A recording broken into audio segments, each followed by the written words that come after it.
Today we receive an honor from Ajahn Achalo. He is the abbot of Anantakiri Monastery. So request for Dhamma.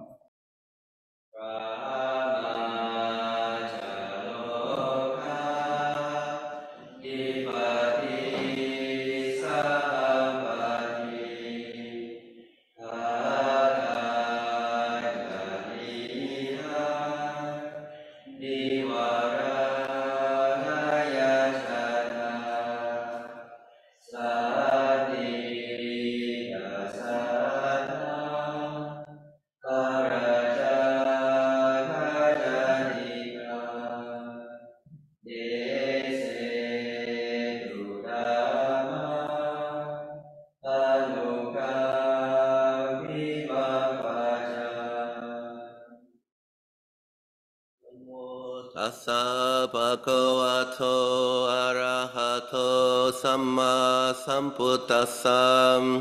Namo tassa bhagavato arahato samma sambuddhassa. Namo tassa bhagavato arahato samma sambuddhassa. Buddhang dhammang sanghang Namasami. Nice to see a good number of people coming together in person, flesh and blood human beings, breathing the same air, coming together with noble, beautiful intentions. Tahn Ajahn Anan is my primary teacher in Thailand. I've known him for 25 years. And he has asked me to please give some encouragement. Tahn Ajahn asked me to speak, or suggested the theme of using the Brahmavihara's practices, metta, compassion, as a support to our process of developing mindfulness and samadhi, etc., wisdom. So I will do my best. Might mention, first of all, how I came to meet Tahn Ajahn Anan, and then a little story of one of my experiences when I was living here a long time ago. I became a novice at the International Forest Monastery, Wat Marp in Ubon. My teacher at that time was Lumpur Pasano. Lumpur Pasano, after that year, went to join Ajahn Amro to become one of the co-abbots of Abhayagiri Forest Monastery in California. And then Ajahn Jayasaro came to help at Wat Marp. In the old days, Ajahn Pasano and Ajahn Jayasaro used to take turns leading the community at Wat Marp. And so Ajahn Jayasaro was my teacher for my first year as a bhikkhu. And both Tahn Ajahn Pasano and Tahn Ajahn Jayasaro are very good bhikkhus, very good teachers. They gave me a very good understanding of the monastic rules, basic practices, and good opportunities, good infrastructure to practice. The standards at Wat Marp were very high. The schedule was quite grueling. And after these 2 years, I was wondering if I could continue in the monk's life, because nobody says it's easy. In those days, similar to now probably, 3 a.m., waking up, sleeping on a mat, and 1 meal a day. It was about 4 or 5 kilometer arms round on an empty stomach. Come back from the arms round and listen to the monks' rules during the rainy season for 40 minutes. 227 rules, so you study every one of them. And so I had tremendous faith in the Buddha, but I was still experiencing quite a bit of doubt. At that time I would have been about 24. And the doubt that I had was, can I keep doing this? I didn't doubt Lord Buddha's enlightenment. I didn't doubt Nibbana. I didn't doubt that Luang Por Chah was an arahant. What I did doubt was whether Bhikkhu Achalo could patiently endure the bhikkhu lifestyle. But I wanted to. And I have probably what could be considered or called an artist's temperament or character type. And with that kind of karma, I felt that I had two options in life. I was probably going to be very good if I stayed as a monk, or not very good if I wasn't a monk.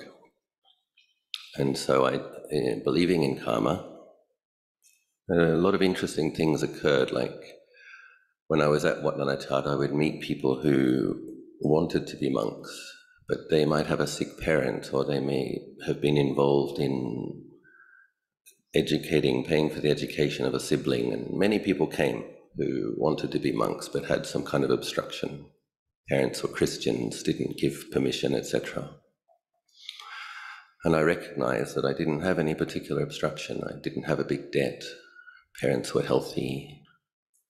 And I had enough of what we might call right view to know that previous causes had been sown in past lives for that opportunity to manifest in my life when I was 22, 23, that I would discover a monastery in a foreign country where the teachers taught in English, where the visa was paid for by sponsors, where all that one had to do really was surrender to the training and keep the schedule.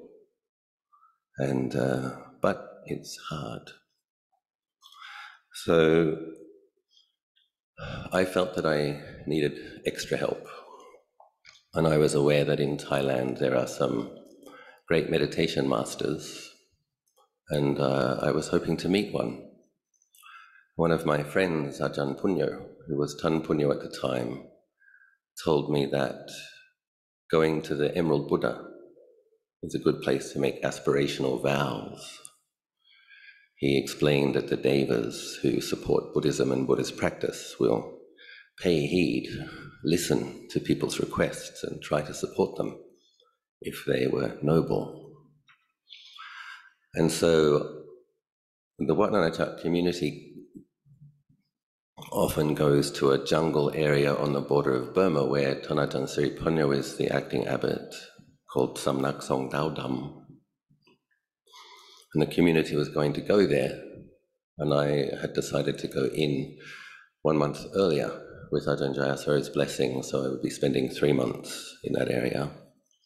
And as I was passing through Bangkok, I had the opportunity to go to the Temple of the Emerald Buddha. And so I made my aspirational prayer, speaking to the Buddha statue as if it was the Buddha. Wasn't sure how to go about doing these things. Might seem slightly strange, but like I said, I wanted to succeed in the bhikkhu life, so I was willing to try. And so I paid respects, and I looked at the Emerald Buddha and I said, Lord Buddha, I would like to be a bhikkhu for the remainder of this life. However, I'm going to need help because I am what you might call wealthy with suffering, a special gift for suffering. So I'm going to need some help. So if there is a master who has a lot of loving kindness and some special abilities who can help me, may I meet that monk?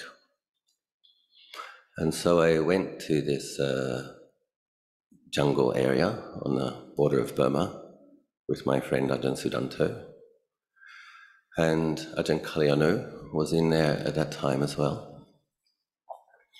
And I was having an experience where the mind had become very sensitive, and I was doing a lot of meditation, but there wasn't much peace in the meditation. There was a lot of just painful feeling in the heart area. And then there was a response to that, kind of despairing.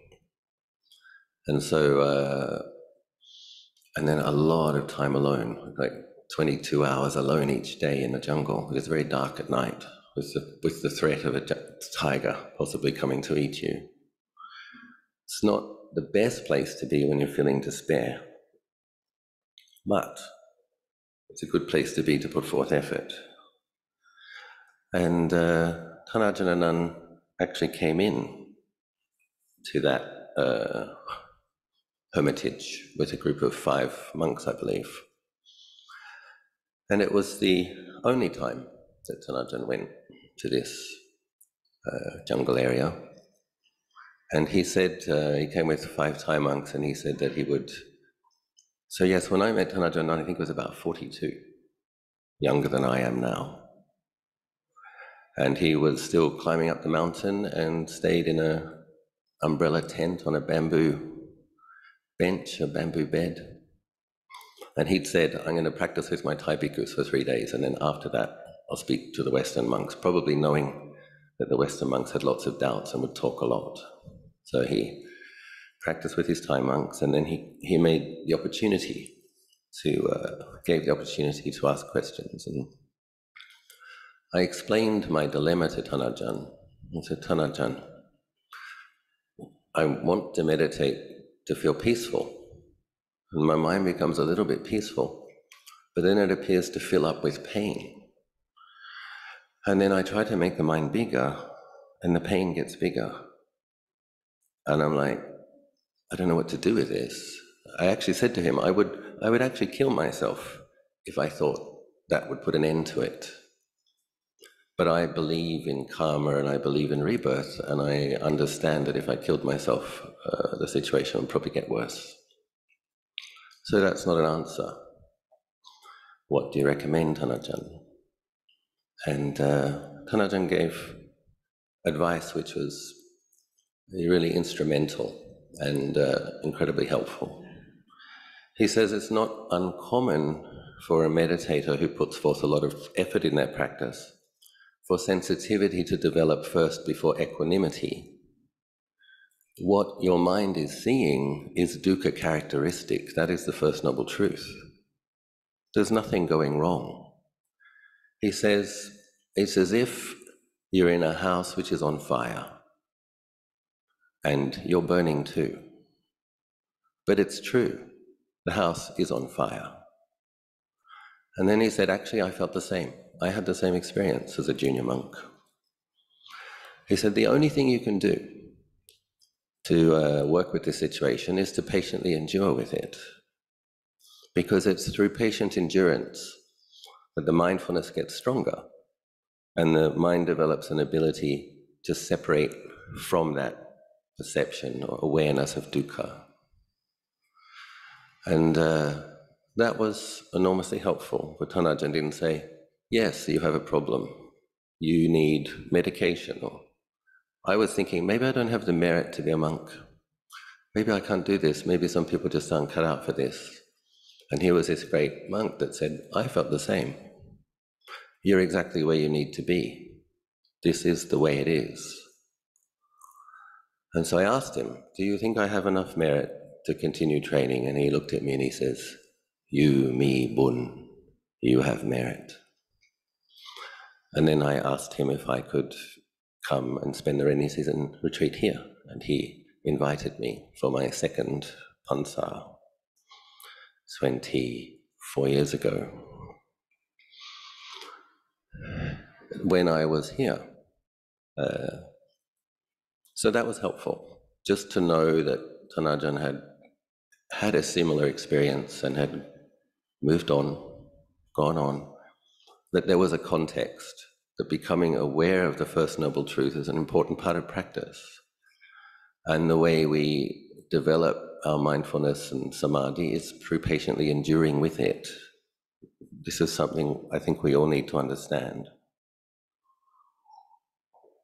Because we come to Buddhist practice wanting to be peaceful, wanting to be happy, wanting rapture, wanting tranquility, wanting serenity.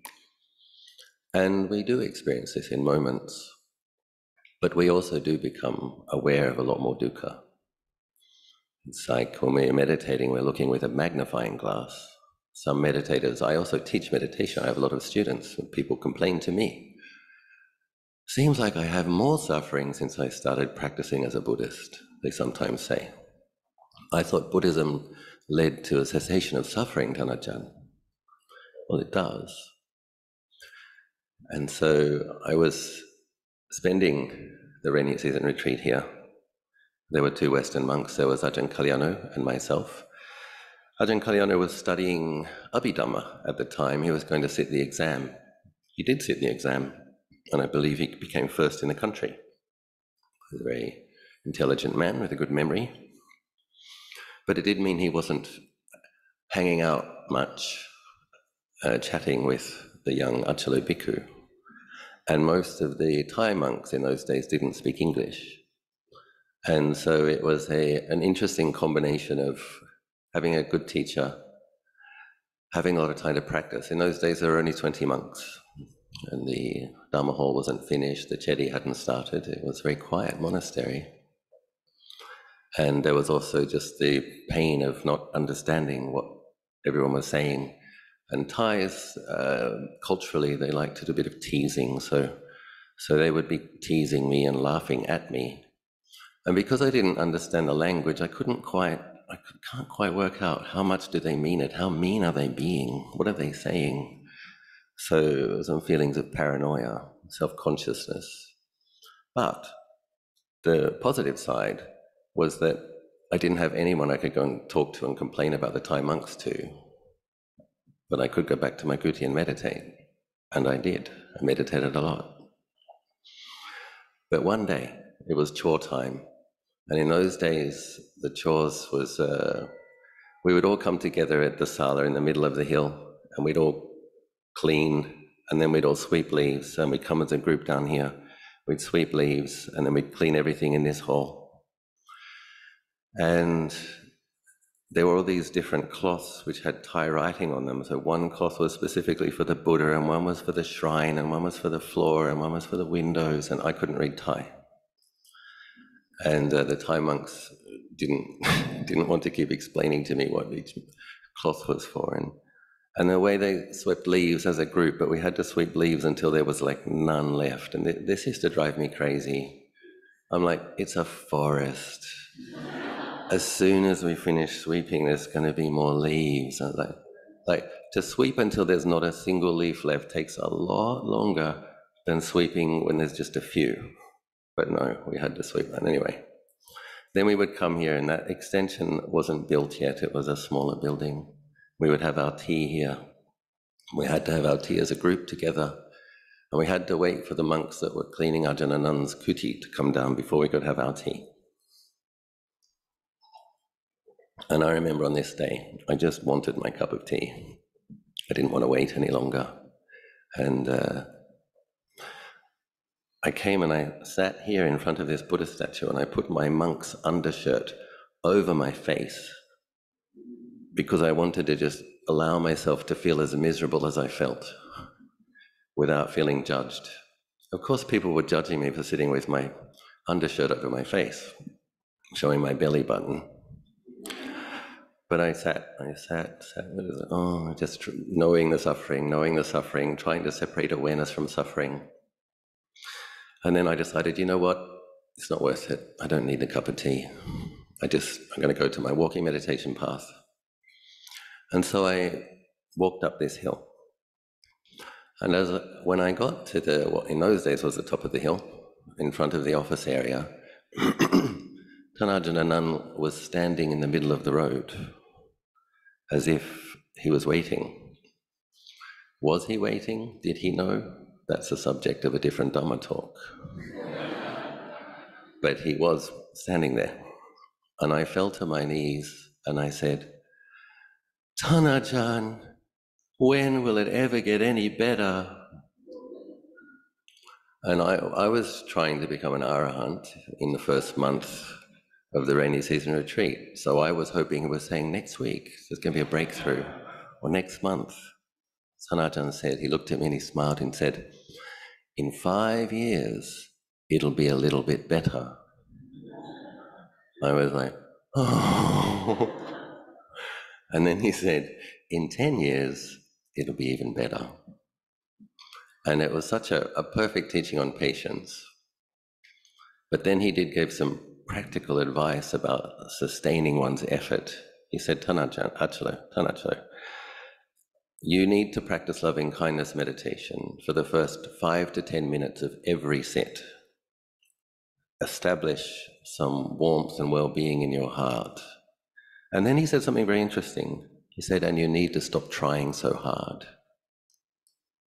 Luang Por Chah also says this about, he says, "Mai tong patipat ao jing ao jang ao hai man podi podi."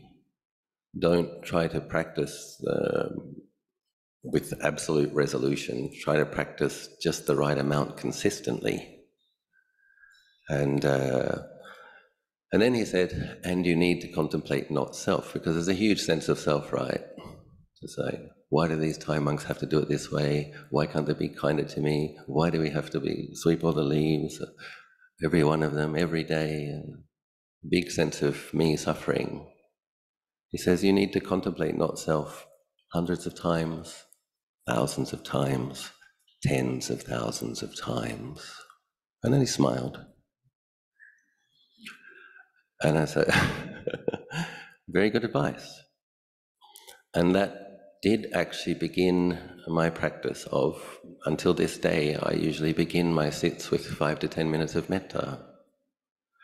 Because loving kindness is a pleasant, Lord Buddha describes it as a Brahma Vihara, a divine abiding.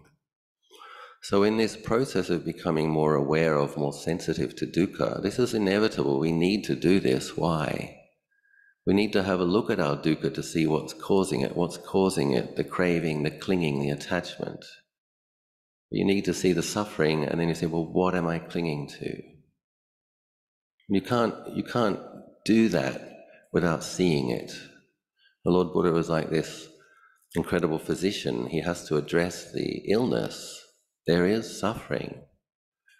How are you going to treat the illness unless you acknowledge what it is? These are the symptoms. And then there's the cause. Fortunately, there's a cessation to suffering.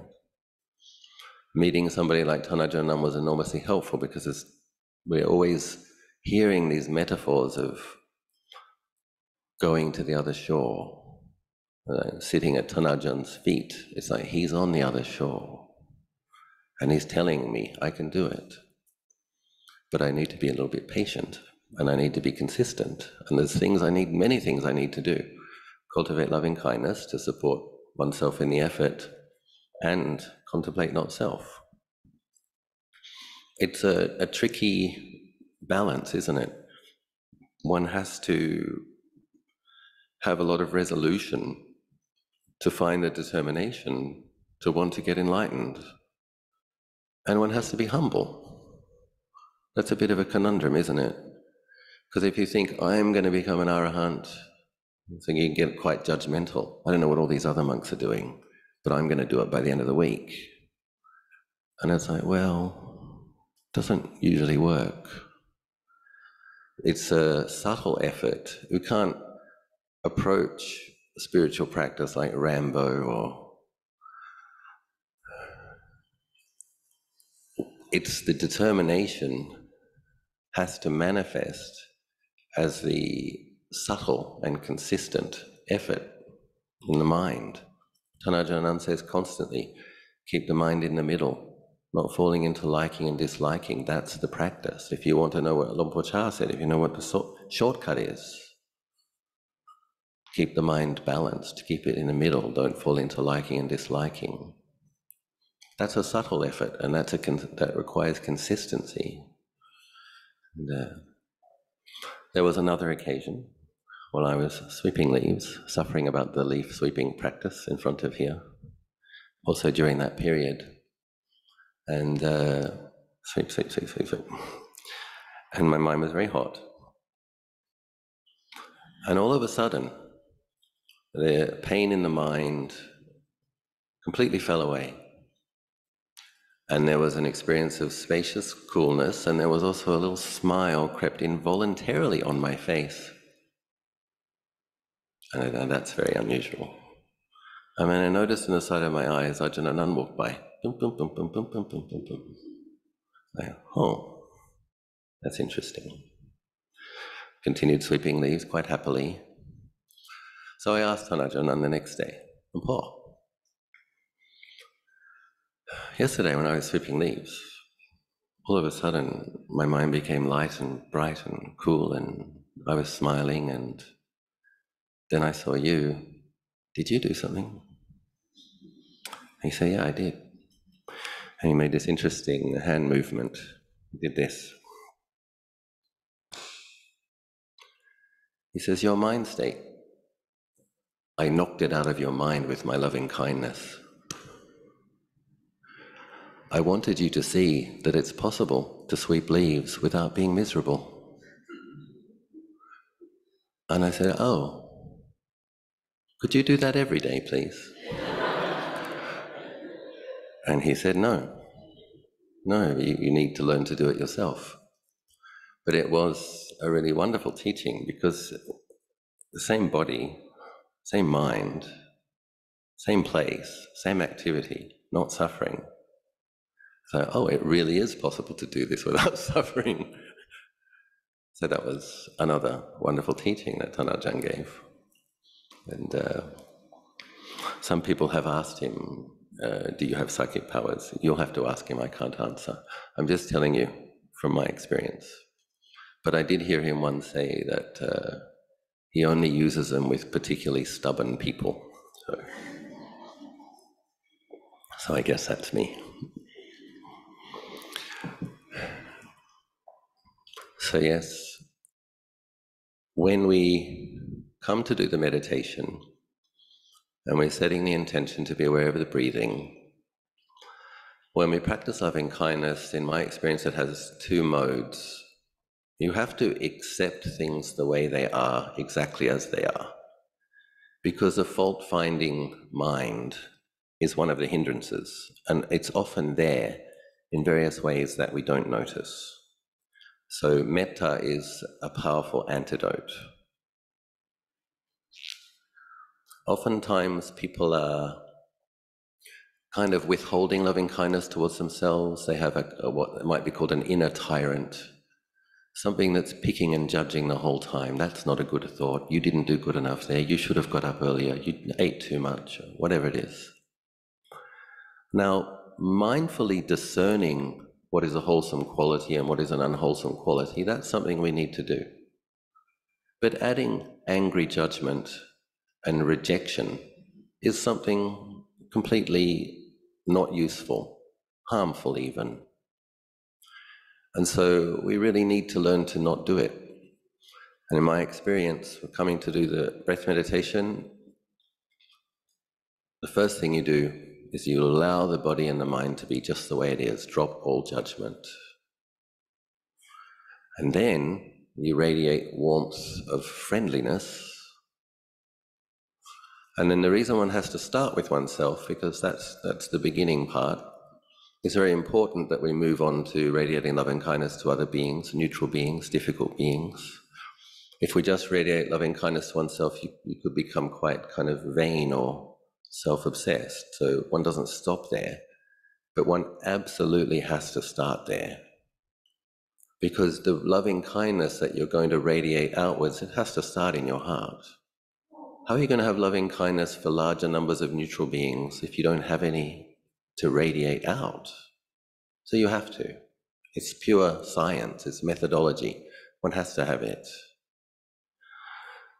Lord Buddha says in the 11 Benefits of Loving Kindness Sutta, for those who cultivate loving kindness, the mind becomes peaceful easily. all of us sitting here thinking, when will my mind become peaceful? Why is it so hard?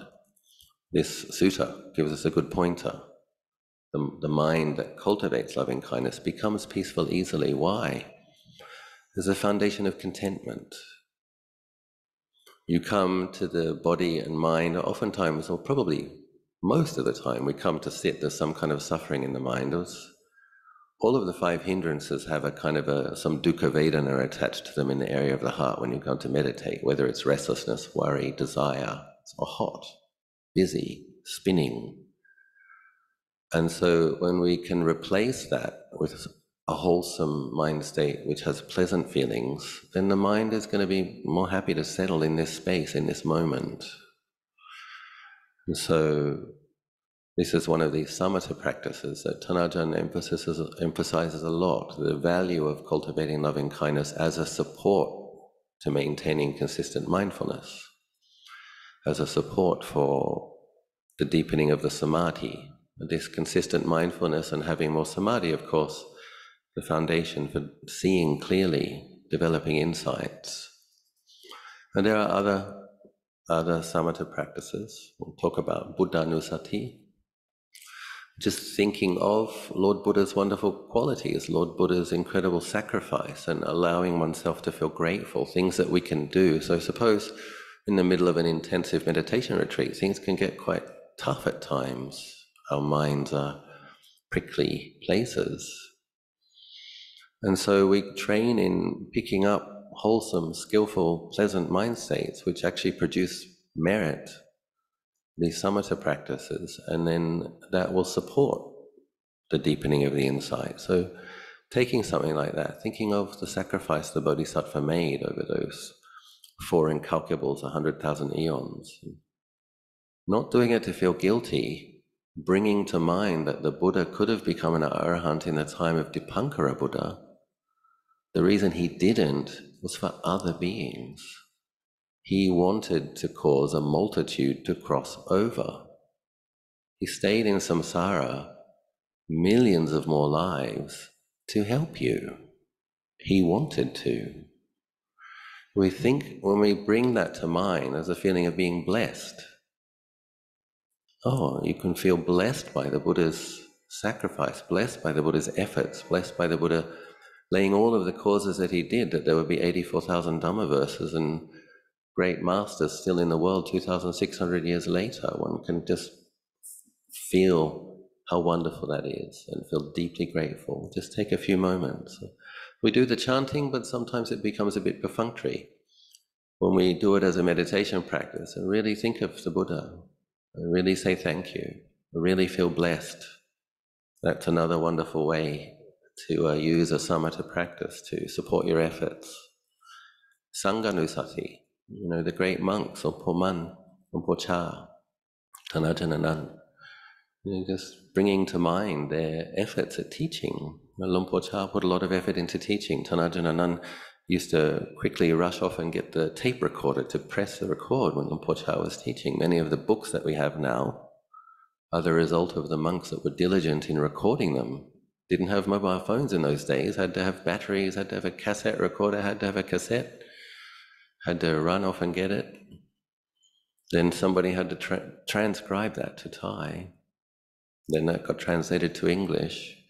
Just the enormous effort these great masters put into teaching on so many occasions, which became this collection of teachings that we can really read and relate to, translated into many languages now. We're just bringing to mind the fact that Ajahn Chah taught with the intention of helping as many beings as possible, and feeling glad, feeling grateful. One can do this in conjunction with the breath, breathing in Sangho, breathing out Sangho, thinking of Luang Por Man, Sangho, Sangho, Ajahn Chah, Sangho, Sangho, Ajahn Anan, whichever other Ajahns you appreciate, bringing to mind their example, feeling grateful, feeling blessed. And then back to the breath meditation, back to the body contemplation, whatever it is, back to the walking meditation, but, learning how to brighten the mind, gladden the mind, how to feel contentment, and very, very helpful for sustaining one's effort. Another very powerful supportive quality is faith. Faith is a very bright quality. And when we look at the 5 spiritual powers, when Lord Buddha was enlightened and he was considering his accomplishment under the Bodhi tree after his enlightenment, he was also kind of awestruck. Like, he recognized this is difficult to penetrate. Most beings in the world simply will not get this because it goes against the stream. It's, how did I do this? And he had the clear, direct seeing. 5 powers, when cultivated, made much of, lead to the deathless and merge in the deathless. And the first one was faith. Faith, energy, mindfulness, concentration, and wisdom. My favorite list of dhammas, because it's so simple, but so comprehensive. And leading onwards, just those 5 things, when in harmony and powerful, lead to nibbana. But Lord Buddha is the wisest. He put faith first. I'm sure there's a reason. It's good to give some consideration in this. So faith in the Buddha's enlightenment, faith in nibbana, faith in nature, faith in ultimate truth. And it's in seeing ultimate truth that the mind gets liberated from ignorance and delusion. Another very important aspect of faith then, of course, is faith in one's ability, faith in one's potential. So I remember as a junior monk, one senior monk asked me, because a lot of Western monks, we have this, I was talking about it earlier, a bit of self-loathing or a bit of self-rejecting and withholding of blessings, just judging constantly. If you judge a lot of people outside, it's probably a pretty sure thing that you'll be judging yourself as well. Very painful. It's the karma of that habit. Develop loving kindness for yourself, probably start noticing you judge other people less. But one of the most important things that we have to have a look at is, do you really believe it? Do you believe you have this potential? Or is there a part of you that's sitting there thinking, the Buddha got enlightened, the Arahant got enlightened, but I'll never get enlightened. I can't do it. If that is there, that needs to be challenged, because it's a wrong view. All beings have the equal potential. Whether they realize it or not is going to be dependent on their effort, how consistently they practice, how much they practice, but the potential is there. So if there's a part of you which isn't believing that you have the potential, then it's good to keep in mind that billions of lives ago, the being that became the Bodhisattva who became the Buddha was an ordinary being, with all of the 5 hindrances and all of the 16 upakilesas and lots of bad habits and made lots of bad karma and hurt lots of people's feelings for millions of lives, and started cultivating generosity, virtue, mental cultivation, and kept going and kept going and kept going and became this incredible being who eventually transcended being. So we need to think of that. We don't compare ourselves to Luang Por Man now. We understand that's the result.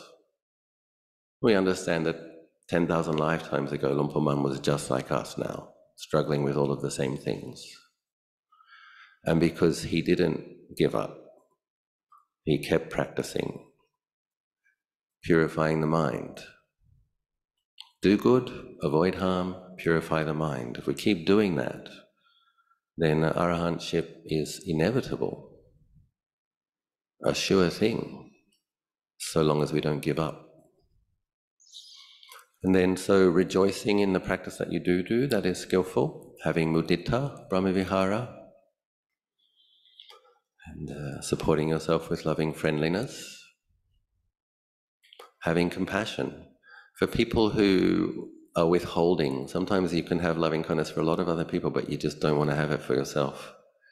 One of my very early teachers, when I was a layman, Australian lady, Rosemary, she was talking me through this when I was 21 as a backpacker in Koh Phangan Island in Surat Thani province. She said, okay, when we've got like a block, we need to find ways to massage it, to relax it, to go beyond it. And she said, I'll tell you this. She said, imagine somebody just like you, had a very similar childhood to you, Put them on the other side of the world, change the color of skin, change the language, but the story's the same. Imagine this person and just blast them with loving kindness. And what this is doing is it's working against the mind's resistance. Okay, whatever your karmic challenges have been in childhood, everybody has them. Just imagine another person just like you. And then she said, imagine 10 of them. Have a loving kindness for all of those people who had childhoods just like yours, have personalities just like yours, same strengths, same weaknesses. And wish them well, wish that they are able to keep practicing until they realize their potential. And then once that metta is flowing for these beings that you're imagining, then turn it on yourself. Just for a few moments, accept it the way it is, wish yourself well, and it actually works. It works.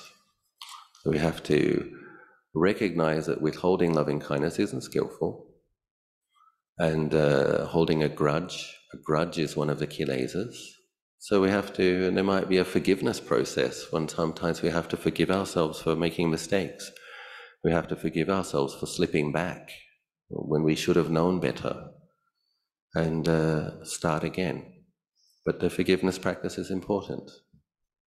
Because holding on to heavy grudges, holding on to reasons not to succeed is not going to help you succeed. So just a few things I wanted to talk about: the power of faith in Lord Buddha, in Dhamma, in Nibbana, in the Arahants, in your ability.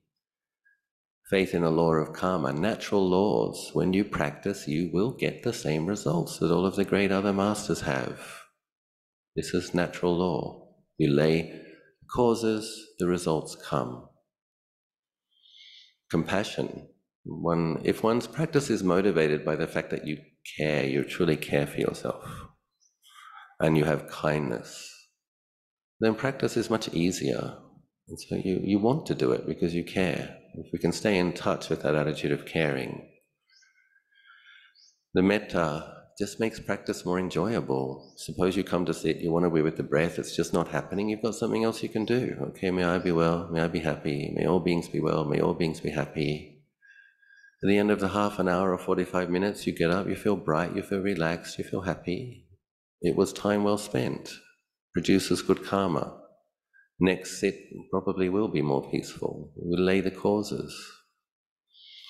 And kind of being kind, we recognize that what I was just saying, you make a mistake, you should have known better. It's like what we can't see is how deep our bad habits are.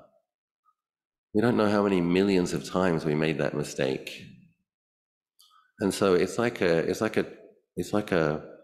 one analogy is a bit like a ship on the ocean, right? It's going in a certain direction. It's a very big thing and there's a lot of water. It doesn't turn around on a pin, on a tack. It's going to take time, right? You're laying new habits. You're going to go in a different direction. There's going to be mistakes. There's going to be slipping back. If we get skilled at forgiving ourselves, having loving kindness, not as an excuse. Remember, is where the caring comes in. You don't threaten yourself. You'll go to hell. You have to ask yourself, do you want to go to hell? No, you don't want to. You're better than that. You deserve more than that. I want to realize my ultimate potential. I want to be an arahant. I don't want to go to hell. Okay, well, pull your socks up. You speak like a loving parent. Please stop doing this. It's not going to create good causes. It's not going to get you where you need to be. So, I just wanted to offer these few words on these few themes of cultivating loving kindness, compassion, having mudita, forgiveness, and as a support to cultivation of mindfulness. And I rejoice in your practice, Annamotana. Nice to see so many people here practicing. I hope that something I shared may be useful to you in your practice.